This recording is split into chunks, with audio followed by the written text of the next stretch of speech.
Mr. Y is a 78-year-old man who was born in Korea and moved to Canada with his wife 50 years ago. Together, the couple opened a floral shop and ran the business for 40 years. When Mr. Y was in his late 60s, he started having difficulty making his favorite flower arrangements. He began misplacing tools, losing paper orders, and forgetting important pickup times. At home, he had problems remembering recent events and began waking up at odd hours in the night, thinking it was time to open the shop. When Mr. Y was 70 years old, the family decided to sell the business. Their healthcare providers confirmed that Mr. Y was presenting with early-stage Alzheimer's disease. He also had osteoarthritis and a history of urinary tract infections. Mrs. Y cared for her husband at home during those years. When Mr. Y turned 75, his memory worsened, and he most often forgot where things were in the house. He often woke his wife at odd hours of the night, thinking it was time to get up and get ready. Mr. Y grew physically weak and suffered from frequent falls at home.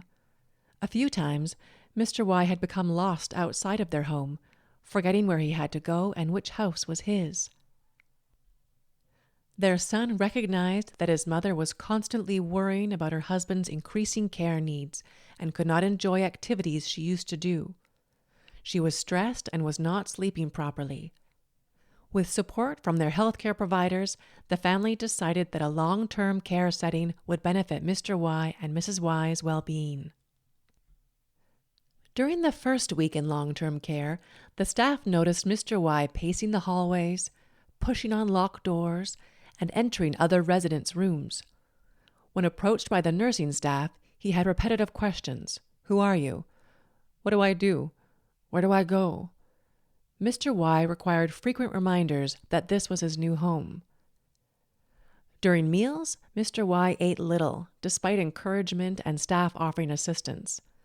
During personal care, such as changing, toileting, and showering, Mr. Y scratched, grabbed, and screamed at the personal support workers, PSWs. 2 staff were required during these care activities. At the end of the second week in long-term care, Mr. Y was no longer pacing the halls.